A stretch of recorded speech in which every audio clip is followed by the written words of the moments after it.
là, je vous montre maintenant les bouquins. Comme ça, je vous incite à vous les procurer hein, pour les personnes qui aiment la lecture. Donc moi, j'aime beaucoup ça. J'aime la lecture, mais j'aime surtout la recherche. Alors, on va faire hop là. Effet. Il faut que je retire la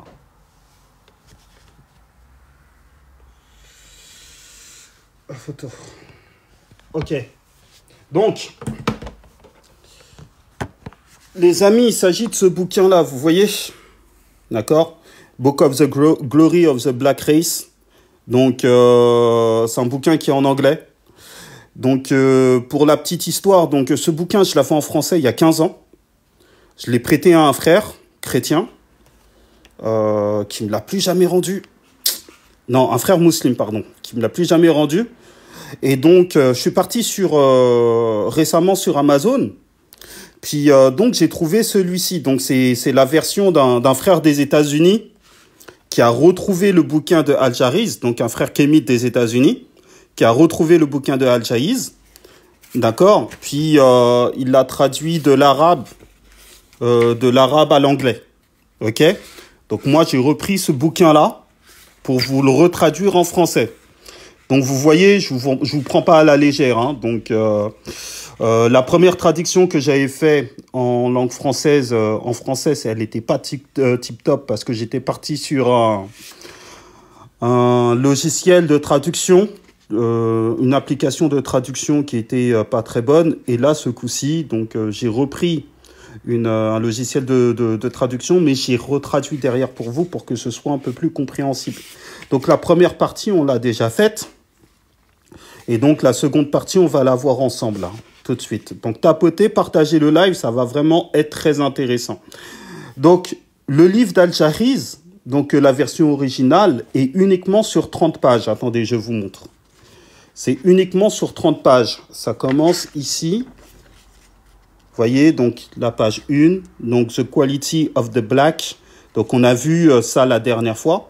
Les qualités des Noirs qui vivaient en Arabie. Et donc, dans ce bouquin, Al-Jariz, qu'est-ce qu'il fait? Il dit ce qu'il pense des Noirs à son époque, parce que lui-même, en tant que Noir, il était victime de racisme. OK? Et donc, bon, là, c'est donc petite dédicace aux frères et aux sœurs sur TikTok qui combattent contre la négrophobie dans les pays du Maghreb, parce que cette négrophobie ambiante ne date pas d'hier, hein, les amis. Hein. Ça date il y a fort longtemps. C'est la raison pour laquelle, lorsqu'on va dans les hadiths sahih, on va voir que le prophète, alayhi salatu wa salam, a ponctué sur la couleur de peau. Et il y a des hadiths où on voyait donc des Arabes blancs, que Cheikh Anta Diop, dans Civilisation Barbarie, appelle des Arabes jectanites, d'accord, se moquer ou attaquer, en quelque sorte, les Arabes noirs de là-bas. Et ce qu'il faut savoir, donc là, je ne vais pas vous parler de toute la partie Arabie pré-islamique de Cheikh Anta Diop. J'avais déjà fait un live l'année dernière là-dessus. Et lors du premier live, donc, je vous avais parlé de cela. D'accord? Et donc, là, Al-Jariz, qu'est-ce qu'il fait? Donc, il répond aux critiques de quelques Arabes, d'accord, qui taillaient les Noirs dans l'Arabie pré-islamique, dans l'Arabie islamique. D'accord? Donc, lorsque le prophète est arrivé et après. OK? Donc, c'est plus un bouquin sous forme de discussion. Est-ce que vous comprenez? Donc, Al-Jariz, c'est un bouquin débat. Voilà, c'est plus un bouquin débat. Donc, on va revoir ensemble la seconde partie. À un certain moment dans ce livre, c'est dans ce livre où je vous avais présenté un livre d'un frère, d'un grand frère qui est mort, qui est décédé, Runoko Rashidi, où il parlait par exemple des 12 fils du père du prophète, qui s'appelle Abdallah. D'accord? Où il disait que les fils du père du prophète sont noirs, bleus comme la nuit. Ça vient, il a pris cette référence de lui, là, de Al-Jariz. D'accord? Et donc, c'est là. Donc, on va revoir tout cela. Mais quand on fait de la recherche, effectivement, il faut multiplier les sources. D'accord? Donc, quand on parle de la description, parce que je sais qu'il y a beaucoup de frères et sœurs qui disent oui, le prophète de l'islam, il était métis ou il était plus noir, mais il était. Après, il y a des frères et sœurs d'origine maghrébine ou arabe actuelle qui disent non, le prophète de l'islam, il était blanc, etc. Bon, il y a un débat sur la couleur du prophète, alayhi salatu wassalam. D'accord? Mais moi, ce que je dirais à mes frères et sœurs, la couleur du prophète, c'est pas ce qu'il y a c'est pas ce qu'il y a de plus important. Ok? Allah, il nous a pas envoyé le prophète pour qu'on puisse parler de sa couleur. Donc, concentrez-vous plus sur le message et surtout le message, donc le message d'Allah à travers son dernier prophète et la connaissance de votre religion pure. Ça vous aidera. Donc, moi, j'ai multiplié les sources. Donc derrière, j'ai le Sahih Bukhari qui décrit la couleur du prophète. Mais bon, je vais pas me servir de cela parce que j'ai un autre bouquin. On va le voir ensemble. Je suis en train de le terminer. Il est très bien. Donc voilà, ainsi était le Muhammad, le messager d'Allah de l'imam Tirmidhi. Et donc là, on décrit dans les détails comment il était... le caractère du prophète alayhi salatu wassalam. Attendez, je vous montre, parce que ça pourrait vous intéresser. Hein. Le livre, il est plutôt intéressant. Voilà, donc dans son bouquin. Donc on parle de... Donc je me suis aidé de ce bouquin aussi pour parler de sa description physique, parce que ça revient dans les détails. Hein. Ses cheveux, comment il portait soin à ses cheveux, comment il utilisait le rôle, les vêtements, ses chaussons, ses sandales. Voilà, donc quand il y a des personnes qui critiquent l'islam, j'ai entendu des personnes critiquant l'islam en disant oui, le prophète, on pense même que le prophète de l'islam n'a jamais existé. Mes frères et sœurs musulmans, n'écoutez pas ce genre de personnes. N'écoutez pas ce genre de personnes parce qu'on ne peut pas avoir une narration aussi détaillée. Ça canne ici, même ses dents, vous voyez. On ne peut pas avoir une narration aussi détaillée sur une personne si elle n'a pas existé. Hein, c'est pas possible. D'accord? Donc voilà, donc je vais me servir de ce bouquin-là pour vraiment diversifier les sources. Ok, on est parti? Ah là là là là, je pensais que j'allais faire la présentation en 1 heure, mais ça va pas être possible, il est déjà 21h. Je suis désolé, à 21h21, bah, je vais faire monter une personne. Je vais faire monter une personne pour discuter, ou bien peut-être que je vais relancer le live parce que ce sera l'heure de la salade pour moi. Donc je suis désolé, je serai obligé de couper le live. Je pensais que j'allais terminer, mais bon. Bon, c'est pas grave.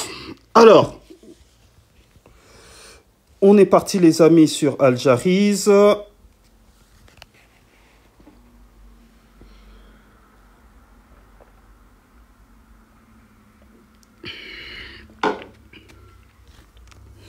Donc là, je vais m'aider de ce bouquin-là. Après, il y a un autre bouquin en complément de celui-ci.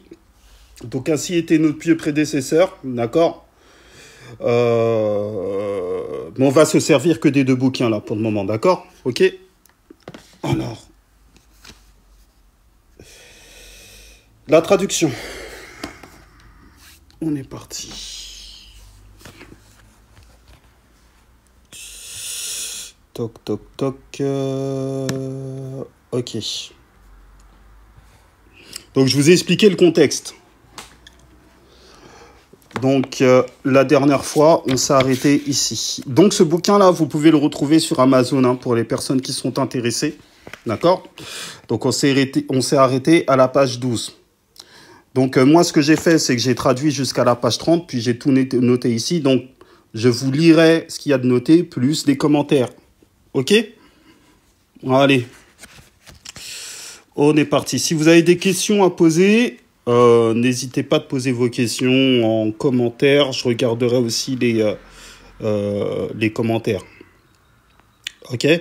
Alors, là, c'est Al-Jariz qui parle. Qu'est-ce qu'il dit? Qu'est-ce qu'il nous informe? Il nous dit, les Noirs poursuivent, venant d'Abyssinie. Donc là, c'est en arabie. Hein. D'accord? Nous étions maîtres du pays d'Arabie jusqu'à la Mecque. OK? Nous étions maîtres du pays d'Arabie jusqu'à la Mecque, et sur tout le pays régnait notre loi. Donc, c'est exactement ce que dit Cheikh Anta Diop dans Nation d'agriculture. Nous avons mis en déroute Dounouas, qui était un ancien roi venant de Syrie, qui attaquait bien souvent à cette époque-là l'Arabie, tué par les Haïkal Himyarites. Donc, Himyar, c'est une ville qui se trouve dans le Hijaz. D'accord ? Le Hijaz, en fait, c'est la petite partie de gauche de l'Arabie, donc c'est la partie septentrionale. Ok ? Toi, tu n'as jamais dominé notre pays. Donc, c'est ce que disaient les Noirs à l'époque, en Arabie. Ok ? Toi, tu n'as jamais dominé. Ils répondaient, en fait, à des... On va les appeler les Arabes jectanites. Ok ? On va réutiliser la formulation de Gomez. Alors, toi, tu n'as jamais dominé notre pays. Votre poète dit, ils ont ruiné Gundam et jeté son toit par terre. Riyad et ses troupes par une attaque impétueuse avec force. Donc effectivement, l'Arabie recevait des attaques aussi à ce niveau-là. Soit de l'Abyssinie, ou soit des attaques venant des Perses, ou de l'Europe du Sud. Les Abyssins l'ont encerclé la nuit. Donc les Abyssins. Parce que ce qu'il faut savoir, c'est que parce que les Noirs, à cette époque-là, avant l'arrivée du prophète, d'accord, ils vivaient plus dans le sud de l'Arabie. Donc les villes, c'est le Yémen. Ils vivaient plus au Yémen. C'est la raison pour laquelle aujourd'hui, lorsque vous allez au Yémen, vous voyez encore des Noirs autochtones là-bas. Ok ? Donc ils habitaient plus dans le sud de l'Arabie, comme les villes comme Oman, Hadramaout, etc. Et à cette époque-là, le sud de l'Arabie était tout simplement une sorte de colonie, si on peut appeler ça comme ça. C'était pas trop une colonie parce qu'ils avaient leur indépendance totale. Mais on va dire que c'était une partie de l'Abyssinie. Voilà, tout simplement. D'autant plus que les familles, deux membres d'une même famille, pouvaient se trouver, une en Arabie du Sud et une autre en Abyssinie. Ok ? Où une des capitales s'appelait Aksum à cette époque. Mais je pense que vous connaissez tout ça. Ok ? Alors, les Noirs ajoutent, nous comptons parmi nous Kabajila. Aucun de ceux qui ont remonté le canal de Suleiman et qui ont combattu en combat singulier ne lui a ressemblé. Non, j'en suis là. Les Abyssins l'ont encerclé la nuit et ont jeté à bas une construction édifiée par les Agial à une époque reculée. Une multitude de couleurs noires venant d'Al-Yaksum, tels les lions d'Assara, qui auraient été vêtus d'une peau de léopard. Ok. Donc là, les Noirs vêtus d'une peau de léopard, ça passe de commentaires. Hein. Je pense que là, mes frères et sœurs du Congo, je pense que vous savez de qui on parle. Hein. D'accord ? Ok ? Donc, les Noirs ajoutent, nous comptons parmi les Kabajila, donc ça je vous l'ai déjà lu, aucun de ceux qui ont remonté le canal de Suleiman et qui ont combattu en combat singulier ne lui a ressemblé. Ils poursuivent. Les 40 des nôtres qui se sont révoltés à l'époque de Gadi Sawar Abdallah dans la région de l'Euphrate, ok, ont chassé de leur habitation. Donc là, il parle plus des Dzanges, hein, des Dzanges qui étaient une garde des guerriers, hein, des Abbassides. Hein. Ont chassé de leur habitation les populations de cette région et se sont livrés à un immense massacre des habitants d'Ouboula. Donc là, en fait, il est en train de vendre le mérite, ok, guerrier des Noirs de cette époque. C'est lui qui a coupé la tête d'Issa ibn Jafar à Oman. Donc là, on est retourné au Yémen avec un faux Bariani. Le Bariani de cette époque, donc c'était une épée. Hein. Alors que tous avaient peur, était l'un d'entre nous. Tout le monde sait que les Noirs sont parmi les plus généreux des mortels, des hommes. Voilà. Une qualité que l'on ne trouve que chez les nobles. Ils ont un talent naturel pour danser au rythme du tambourin. Donc ça doit faire plaisir à certains frères et sœurs, sans avoir besoin de l'apprendre. Il n'y a pas de meilleur chanteur nulle part dans le monde. Donc les qualités de danse et de chant étaient déjà reconnues à cette époque-là. Il n'y a pas de peuple plus poli et plus éloquent. Voilà ce qu'il disait des Noirs à l'époque. Et ce qu'on ne vous apprend pas, malheureusement. On ne vous apprend pas ça. Ni de peuple moins enclin à l'insulte. Moins enclin à l'insulte. Non, hier, j'ai fait un live en parlant des insultes faciles dans notre communauté, surtout sur TikTok. Donc là, c'est un petit clin d'œil que j'effectue aux frères et aux sœurs là, qui insultent. Arrêtez ça. Ça fait pas partie de... Ça, c'est encore un trait de l'aliénation. C'est encore un trait de l'aliénation, ça. Ça ne tape, mon frère, j'espère que tu vas bien. Donc arrêtez vos insultes, là, vos ancêtres. Ils étaient considérés comme le peuple qui insultait moins. Hein, travaillez sur votre conscience, s'il vous plaît. Hein. Allez, je continue. Vous me connaissez, hein, moi, je suis taquin. Alors, tous les autres peuples du monde ont leur bègue.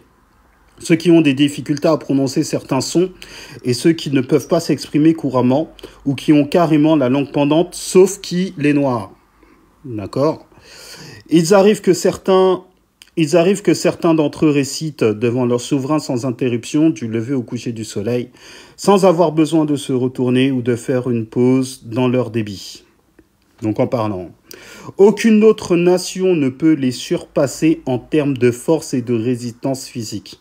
Donc les Arabes jectanites de l'époque le savaient très très bien ça.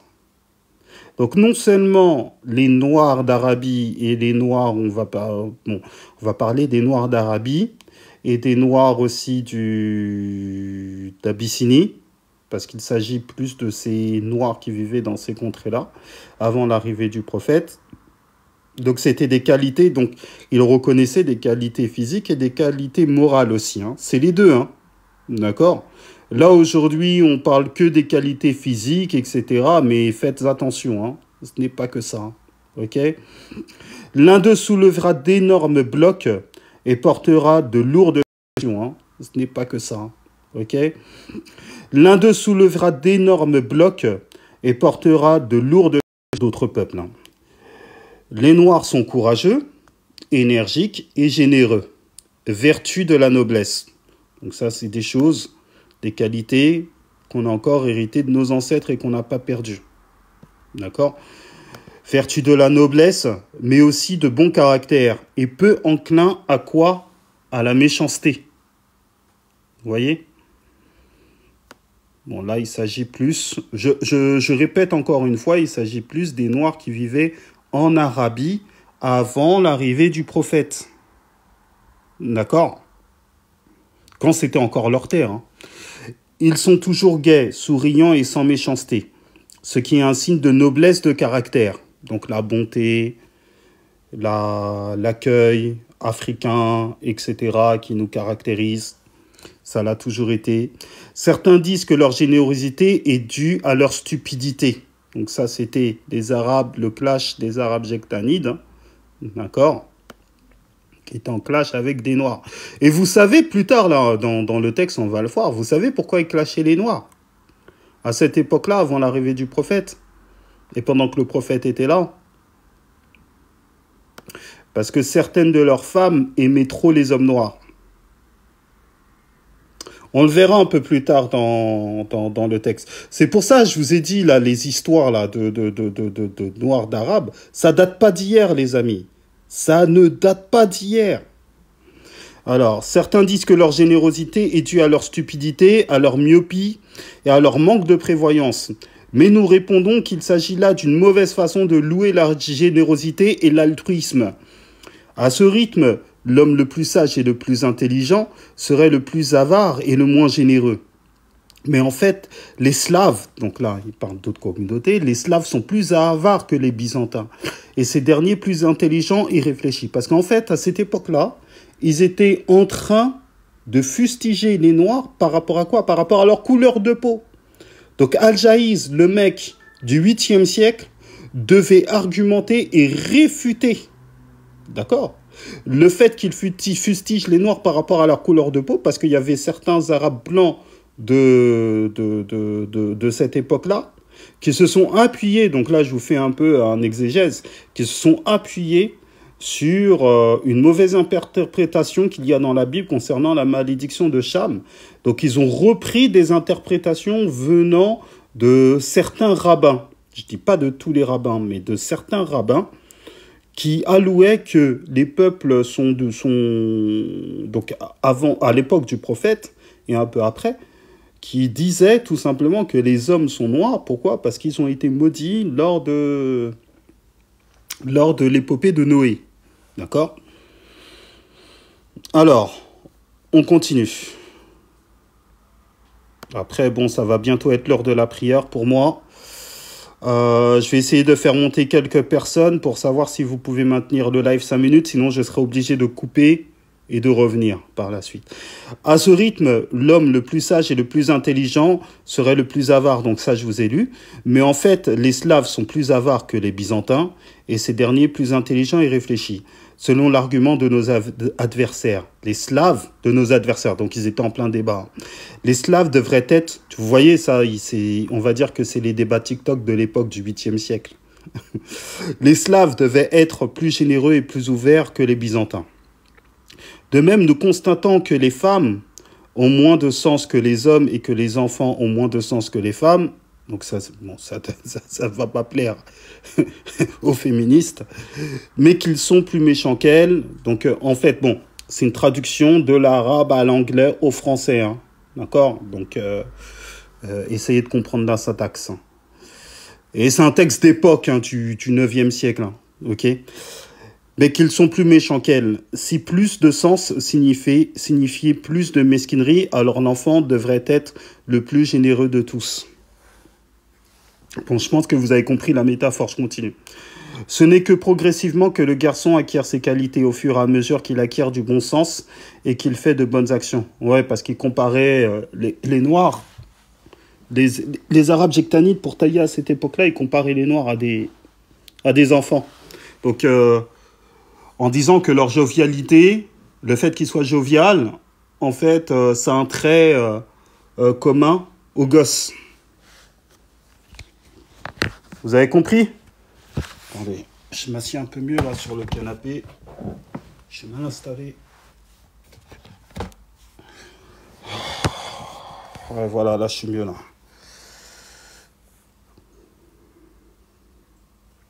Alors, on continue.